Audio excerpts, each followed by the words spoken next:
Oh, Scooby-Doo, give me, I wanna be like you.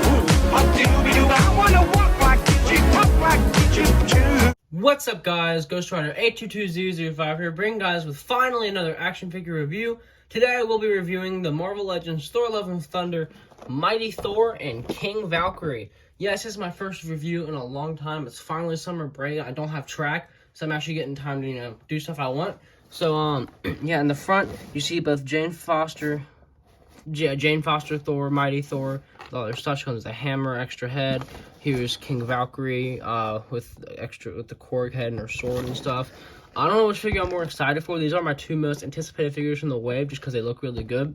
But on the side, you see Mighty Thor and King Valkyrie. Nothing much on the bottom there. On the back, there's a bio. You want to read the bio for her? There it is. Pause it there. If you want to read the bio for her, there it is. Pause it there. All the other figures from this wave. I plan on getting all of them except for this Thor. I might get this Thor after I see the movie, but I'm just not really feeling the helmet. I don't know, it just kind of depends. And on this side, the same stuff. Bottom, nothing interesting. So let's get to it and crack these two girls open. Both figures are out of the packaging, and I think both of these figures are really, really, really amazing. I think both of them are great. The Valkyrie is a good lord needed upgrade from the last figure. The last figure was kind of doo-doo. But yeah, these two figures are really amazing. So let's get into both their accessories, take a closer look at both the figures' details, and wrap up this entire review. Jane Foster first. I think this head sculpt is really, really, really amazing. Here it is next to the Natalie Portman from the actual movie, and it literally looks like identical to her. The fact that they're able to capture this is just, oh, it's so amazing to me. I think they did a wonderful job with it. And so let's get into her other accessory. And looking at her hammer, this thing is spectacular. It is very giant. I don't have any of the older Thor hammers to really compare to, at least not really on me. But this thing is gigantic compared to her. Like, it's, it's more size accurate. I always thought the other ones were way too small, but it's way more size accurate. But it just looks giant with this Jane Foster. But I think that the hammer looks great. There are some cracks from where the hammer was broken in Thor Ragnarok. I wish the cracks were more painted with, like, some blue in them. That would have looked really cool, but, it's not a big deal. I still even think the hammer looks spectacular. And to go with the hammer, here is her helmeted head. And the helmeted head looks amazing. I really wish the eyes were, like, painted, like, blue or white. I feel like that would have looked really cool, but I don't mind the, like, bare eyes look. And here's her next to some images from her helmet in the movie. But I think the accessories to this figure are really great. The only thing I would have maybe wanted was, like, an extra, like, fisted hand or some, like, lightning effects. But overall, the accessories are great. Alright, so going into the detail on this figure, the detail is actually really incredible. I already said earlier, the head sculpt looks amazing, the hair looks really good.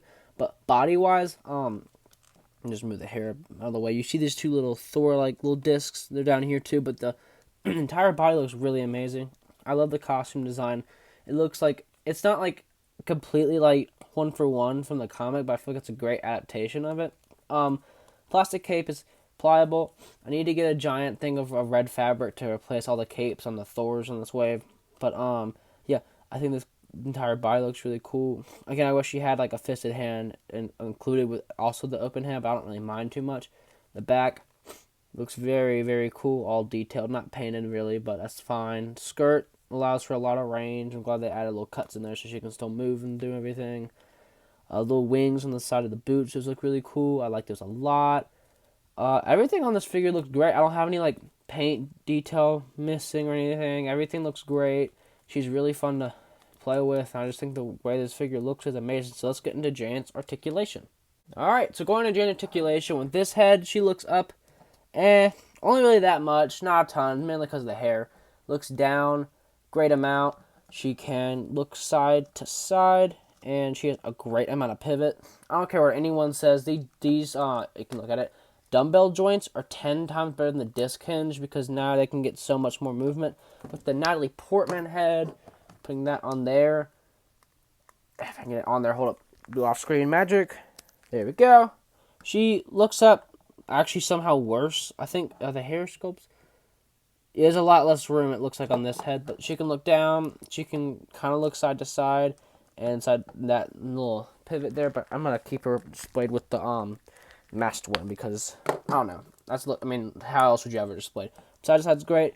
There's not a butterfly joint. I'm used to that in McFarlane figures. Sorry, I wish there was a butterfly joint in this though. She can go forward. She can go backwards a bit, but the cape kind of hinders it, which is why I want to get a cloth one. Arms can move out pretty far. There's a bicep swivel on there. She has, yeah, double jointed elbows, still a little tight because they're out of the box. Good lord. Hold up, sorry. Wrist swivel and hinge in and out. And then this wrist also swivels, but it hinges down and up for the hammer. Crunch is actually pretty good. I'm not used to it being this good on female figures. Crunch is in that far forward. I want to see if I can do what I do with McFarlane figures, get her to crunch in a little bit more, because I feel like, I don't know, I feel like there's some plastic in there that could chip away to get her crunching a little farther than that. But this isn't bad. She crunches back a good amount too. She can swivel here and do all that motion there. She can kick forward that much, back that much, out about that much. She has great thigh rotation, great double jointed knees, perfect. And then she has ankle articulation that moves down, up, and ankle pivot. And finally, going into accessories for Valkyrie, here she is with her sword. This is the only real accessory she has. And comparing this sword to the one from the in-game, oh good lord, the in-game one, this sword is a completely different sculpt and a lot bigger. I don't like this sword because the hilt's really flimsy. Even in this one's hand, like if you want to look, it just, I mean, she can hold it, but like it doesn't stay in there. And guess how it's gonna look in this one. Not even really compatible. This one is a little flimsy in the hand, I will say. I feel like they need to make the handle a little thicker because it moves around a lot. Hold on, you get the focus better. Sorry. It kind of like, I mean, I get it right here, and it's like pretty good. But like if you move the figure a bit, it then gets undone, and it's just really wobbly sometimes. So I mean, it's not a big deal. I just wish, like, you see, if you get it in there, and like it's in a good spot, and then you move the arm, it's just gonna like, well, not doing it on like because I'm doing it, but like it's just, if you move the figure around, it will like get to this point and it's a little wobbly. So I wish the handle was a bit thicker. But other than that, the accessories are really good. I did forget to mention that Jane Foster Thor does come with Korg's leg, and Valkyrie comes with his head and little blaster thing. I do plan on completing this entire wave because I really need a Korg and I don't want that old one. And then looking at Jane Foster's face detail and the detail of the entire figure, here she is next to pictures from the film. And the film isn't out yet, but you can see from like the second trailer, there's a lot of art with her face. And, you know, I think this looks really good. It's probably the best Tessa Thompson we've gotten so far. I mean, compared to, she kind of looks like Rihanna or something. But this thing is, like, genuinely a little terrifying. Oh, hell no, man. I'll be crying if I look like that, too, bro. That's fucked up what they be doing to y'all. Yeah, back to the overall detail of the figure. The figure itself looks amazing. I love this white and black color design. I feel like just both of the colors just pop really well. So the suit design just looks amazing. Just look at that. The color of the figure is the main reason why I bought it. But, yeah, I like these little blue braids in the hair. I'm glad it's not just flat black because that would just look really plain. The gloves look amazing. I love the gloves. All black legs. Which I mean, I like the little silver details here and here, but I do wish these are, like, little buckles are painted silver. That'd be kind of cool. The cape looks amazing. It's got this little swoosh effect, which I love. I don't like just flat capes like this. I feel like they just look a little bland. Like, Jane Foster has that, too. I forgot to mention that earlier. But it also plugs into her back, even though it's connected permanently to the figure. So I'm not sure why they have a plug on there still. They probably should have just made it just flat, but I guess it's cool still. Not really a big deal. But yeah, the detail on this figure is amazing, so let's get into her articulation. So the articulation on this Valkyrie is what I think most figures need going forward, except for the head part. She cannot look up at all because of her hair. Like, they're not getting any up. You can use the torso to get some up, but it's not, so you can't get her to look basically up at all. She will look down a good amount, though. She will look side to side. She can do a lot of neck pivot. Arms will move out about that much, down about that much, all the way around. Arms have bicep swivel. Double jointed pinless elbows. These female figures need double jointed elbows for every single release. There's not an excuse anymore.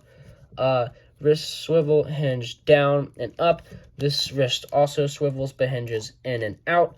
She will crunch in. Pretty decent amount. Again, I'm going to go on here and see if I can get more out of that. But back a great amount. Side to side, it will swivel. Legs will kick forward about that much. Back about that much. Outward about that much. She has thigh cuts. Double jointed knees, which I wish they bent in a bit more, but it's fine. Ankles do move down. They do move up, and she has great ankle pivot.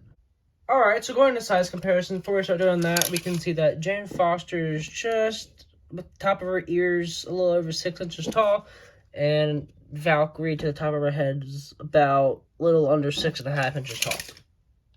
And here is Valkyrie with her old counterpart, the Marvel Legends Bro Thor Build-A-Figure Wave in-game Valkyrie, and a major improvement. I mean, this one actually looks like Tessa Thompson. This one looks like Rihanna, so I don't really know what to do about that, but I guess, I mean, I'm glad I have a new replacement for her. And here is Jane Foster next to Sylvie, which, I mean, I'm kind of doing this because, you know, girl Loki, girl Thor, and I think these two go really well together. I like the way they look. Here are both figures with my, not in-game, Infinity War Thor, and this cape I gave him. It's really clunky. I need to, when I get, like, red fabric to replace her cape, I need to use that to replace this cape, because it's a little too clunky for my liking, but they scale really good together. And finally, here they are next to a clone trooper and a hat. And that's my review. Overall, I love these two figures to death. This is what every single female figure needs to be like, comic or MCU. I mean, like, obviously with comic, they're not gonna be all, like, new sculpts and stuff like that, but with that new, I think it's Quake, and the new, what's his name? The controller wave with, like the Iron Man and, the new Thor. I think that body can be used for all female figures going forward, like comic-based, but these two figures are amazing. Jane Foster Thor is a great addition to the collection, and this Valkyrie is a miles improvement from that old one. That old one is atrocious. But I hope you guys didn't think this review was atrocious. I hope you guys enjoyed the video. Like, comment, and subscribe. And I'll catch you guys next time. Peace. I want to be like you. I want to walk like you, talk like you.